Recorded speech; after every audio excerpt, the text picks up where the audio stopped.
Ooh, that looks tasty. Welcome folks, Dave the Hungry Gamer is back with another game review, and today we're talking about Creature Caravan, designed and illustrated by Ryan Laukat and published by Red Raven Games. And I do apologize if I mispronounced that name. This is a game that I recently got delivered from the GameFound campaign, and I will say that what I have here is the deluxe version, which means in this version that I backed, I have wooden tokens here and metal coins and little wooden ember zombie meeples. But beyond that, I believe everything is the same in the deluxe version as it is in the retail version. Now what this is this is a game that takes place in the world that I guess all or at least most of the Red Raven games take place in.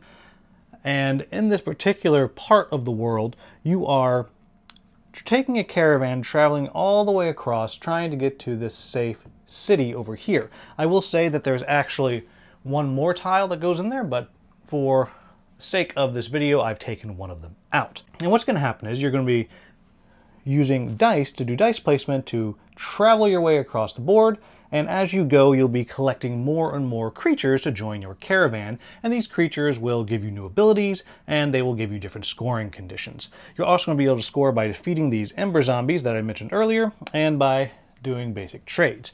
Now, if you are not interested in how this game is played, so jump into my final thoughts, then you want to go to the timestamp on the screen right now. For those of us still here, let's talk about how this game is played. So overall, the game is fairly simple. You're always going to play the same number of rounds, which is determined by how many tents you have plus one. So, and I believe it is 13 turns every single game. And so what's going to happen is, on your turn, you will roll your dice and then do your best to place your dice onto your board and tableau here. Now when you start the game, these are all of the things that you can do. And as you are starting to place your dice, it's important to note that these numbers here represent the minimum number. So in other words, any 2 dice will allow me to advance 1 space orthogonally with my caravan, while a 3, 4, 5, or 6 will allow me to advance onto a plane. And so a 4 or more will get me a bag, a 5 or more will get me 2 bread. A 5 or a 6 will allow me to draw 3 new cards and then keep one of them. I'll keep this one. Any number will allow me to draw a single card. You'll notice that there's 2 spaces there, which is letting you know that you can only use each given space 1 time. Then you always have the ability to discard a single card to gain another bread, or discard 3 cards to gain a gold. And at its core, that is what you are going to be doing. However, there is a little more to it. And I'm going to go ahead and just bring over here these 2 wagons so I can continue talking about it. Now, I already mentioned there is the movement, and you might be moving onto a plane, and the ones that have clouds are considered planes. And very simply, you're going to be moving orthogonally. Or perhaps you'll be moving on mountains, or you can just barely see the canyons up there, or onto lakes. And all of that only matters in the sense that different cards let you move to different places and have different scoring conditions on each different place. You'll also see there's these other symbols on the board. If you cross into one of these with the little fruit, you'll simply get to take a fruit and put it onto a card, and I'll show you how that works in just a moment. If you move on to one of these little chests here, you'll get to draw a treasure chest, and it will give you points at the end of the game, and will often give you a resource that you get immediately. And then there are these symbols here. These represent the ember zombies. If you cross onto one of those, you will get an ember zombie onto your caravan. And they don't actually do much, they just are kind of annoying. I suppose they're actually dangerous, but they're mostly just kind of annoying and are going to be worth -1 point at the end of the game unless you manage to get rid of them. And the way that you get rid of them is with this fight action here. You'll see that there's no number there because you can put any number that you want. And that brings us over to this board right here. So if I had an ember zombie at the beginning of the game, if I placed a 5 or a 6 down, then I would be able to defeat the ember zombie. It would leave my board, and I would take one of my cubes and place it on whichever one that I did. We'll say I did the 6. and that's going to get me 2 points at the end of the game. At the end of the round, this is going to move down 1 space. And that doesn't mean anything, except it's a warning to all the other players that if they want to defeat an Ember Zombie for a value of 6, they need to do it that turn. Because at the end of the second round, it will move down 1 more time, and then all other cubes move all the way down to the bottom, and that space is locked out. No one can go there again. You will notice up here that these numbers go far higher than a single die. And that's because you'll be able to get cards throughout the game that will allow you to that will give you bonuses, and that you can also place dice on. When you're doing combat, you can place multiple dice on multiple combats to kind of add up to a single ability. And then the other thing that was on your board, you had to have at least a 2, was the trade action. And this is pretty cut and dry. What's going to happen here is you'll take the trade action, and you will then turn in coins, this is the value here, or bags at this value here, and they'll be worth points at the end of the game, and you will immediately gain 2 food for doing it. And just like before, each turn, the cube will go down 1, which is giving the other players a last chance to jump in at that value before it is locked out for the rest of the game. Now, the other thing that I keep mentioning are these cards that you can build. And to do that, you have the cost right here. So to get this Hogfolk Scholar to join me on my caravan, I will have to pay 3 food and 2 bags. If I do that, then I will gain this Hogfolk Scholar into my caravan, which, as you can see, now gives me a new ability. A 4, 5, or 6 will give me a food, let me draw 2 cards and keep 1. But if you recall, I mentioned the fruit earlier. Every time you get a fruit, you can place it on a card, and it in effect lowers that value. So now with 1 fruit on there, I can activate this with a 3, 4, 5, or 6. The other thing that you'll see here there are 2 tags, Folk and Magic. You'll also see over here the endgame scoring, which says this is worth 3 points, but it'll be worth 2 more points if I also have the Hogfolk Pilgrim in my caravan. And there's a huge stack of cards, so you may or may not get that.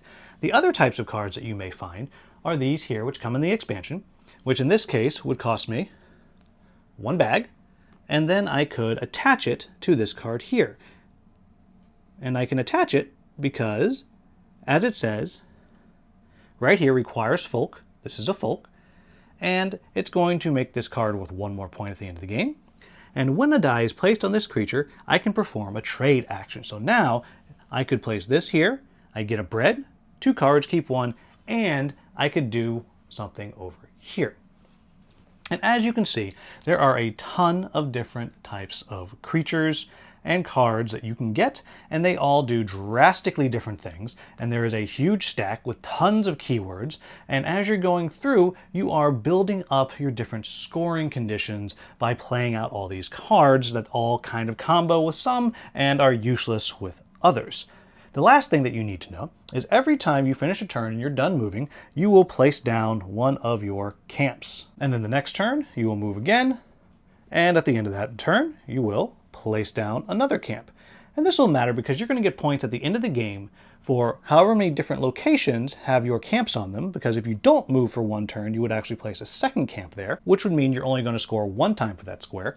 You're also going to score points for every space you've moved along the path and getting towards the city. And then you'll also gain points for getting to the city. As I said, your tableau of cards will be worth points, everything you've done over here will be worth points, all of your treasures you found are going to be worth points, and getting to the city will be worth points, and you'll lose points for all the Ember Zombies that are still with your caravan. And that's pretty much how this game works. So what do I like about this game? The first thing is the art is awesome. Now, for those of you that have played Ryan Lauka's games before, Above and Below, Near and Far, all of those, you're familiar with it. But it's just so much fun, and there's so much character to every single character and everything. It's fantastic. I love it, love it, love it. The next thing is, now, as I said, I backed the deluxe version. And so I have the deluxe bits, but the production on this game, for what is a relatively inexpensive game, is really, really good. These wooden bits are great. The dice are amazing. They're just wooden dice, but they have little shiny pips on them, which just look fantastic on the board. The Ember zombies are cool shapes. They have little shiny fiery things on them. Again, really, really well done. Very nice for what is a relatively affordable game. The next thing I'm going to say is this is a very easy game to teach people, and it also plays fairly quickly. And so I always appreciate that. And at the same time, it has two of my favorite mechanics being dice placement and tableau building.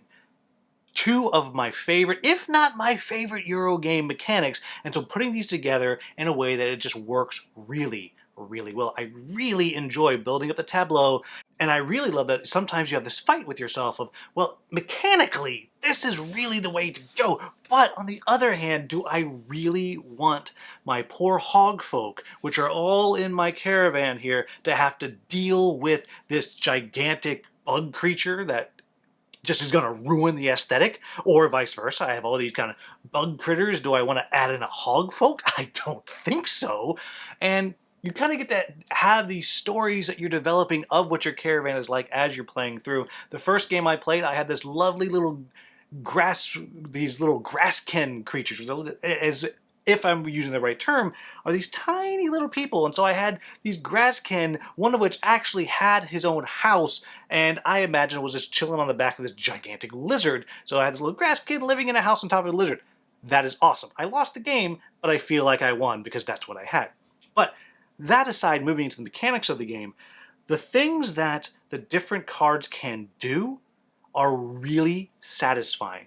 There's a card for almost everything. There are so many cool things that you can find, so many cool things that you can do, and the way you can start comboing cards is unbelievably satisfying. I really, really enjoy it.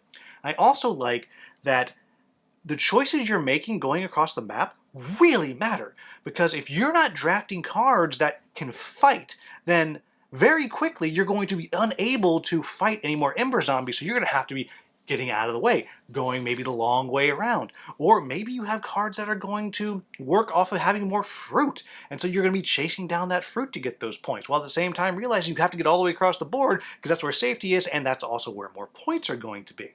And then, not only that, but where you camp might matter. I didn't even point it out before, but if you camp in the towers, you're going to get to draw extra cards. And drawing cards is not automatic, and you're constantly cycling through cards, discarding cards so you can get more bread or more coins, which is going to allow you to put out new creatures in your caravan, or go and do the trade action, which will give you more bread, which also lets you put more creatures in your caravan. So you're constantly going through cards, but the only way to draw them is by using dice, or the occasional place that you camp. Speaking of camping, there's cards that can give you points for every time that you've camped in a canyon. And so now you have that you're trying to figure out, okay, well, what card, if I put this card out now, and then I save this die, or I put the fruit on this card I'm about to put out, that's going to allow me to move a little bit further because I've also placed this other folk character, and this card gives me a bonus if I have multiple folk, and now I can move 2 spaces instead of 1. That's going to get me onto the canyon. I can camp there. It's going to be worth that extra 2 points at the end of the game.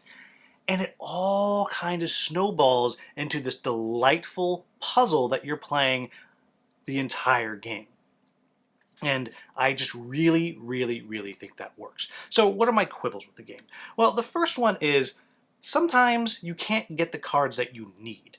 And there's a lot of cards with pretty much every keyword, but there's also a huge stack of cards. And sometimes you just can't find something you're looking at. One of the examples I gave in the overview at the beginning had an example of if you have a specific card, like if you have the Grassfolk Engineer or whatever it is, you're going to get a lot of points. Well, there's not a ton of that specific card in the deck, so you might just spend your time chasing after that. Or it just becomes like, oh, I have the Engineer, well, I guess I better go down this path. And so you can spend time chasing things that you will never, ever see. I've played this game 4 or 5 times now, and there are still cards, every time I play, I'm like, oh, I've never seen that before, because you're just not going through the entire stack of cards. And so there's a lot going on, and that can come up, that you just can't get the combos that you want. It's the same thing if you're taking a path and you're getting a lot of Ember zombies. Sometimes you just don't have the ability to fight. And so, of course, that's on you for taking more Ember zombies, but it can happen that way. The next thing I'll say is, this is very much a dice-driven game. And with that, sometimes your luck just sucks. And there have been a couple of times when I actually had dice I couldn't use because I just rolled a bunch of ones. And it was towards the beginning of the game, and I just didn't have a lot of things out there that I could get out and use a 1 on. And so that is something that can happen. It doesn't happen often, but it's a dice game, so keep that in mind as you're thinking about this game. It is, at the end of the day, based on how well you roll the dice. Next thing I want to point out is this is not an interaction game. There is an option to do trading if you want, but this is a multiplayer solitaire game. You can be on the same space as somebody. It doesn't matter. You're not blocking anybody. You're not taking cards from each other. It's a multiplayer solitaire game in what I think is the best way. Like as I've said so many times, I do really like a game where it's, okay, let me solve this puzzle my way, you solve it your way, and we'll see who does it better. I enjoy that, but a lot of people are very into interaction, and so if you are one of those people that you're like, no, I need player interaction, you're not gonna find it here. And then the last thing that I'm just gonna point out is it's a light game, right? This is not something you're going to find a ton of deep strategy around. There's some randomness to it, and there's some randomness to the cards you get and how they're going to interact and the dice and all of that. And if you are not interested in that kind of, this is what I have, how can I react in the best way possible, then this is not going to be a game for you. But there you have it, folks. That is Creature Caravan. I am so happy I backed this. It helps that my wife loves it. She keeps kicking the crap out of me, but that is okay. It's just a delightful game, and I really, really, really enjoy it. It also has a solo mode. I haven't actually tried that yet, but I'm looking at it sitting on my table right there, and I'm thinking, maybe I'm going to go stop and play that solo right now. We'll see. I don't know if I have time, but I'm very tempted. Now, I haven't played all of the Red Raven games. I've played 3 or 4, and this one might be my favorite one so far. I think it just might be. It's just such a delight to play. So there you have it, folks. As always, if I made any mistakes in the rules overview, please let me know in the comments with the timestamp so I can get that in to click on subtitles. If you found this video useful, please like, subscribe, share, maybe become a channel member. As always, thank you so much for watching. Have a wonderful, wonderful day.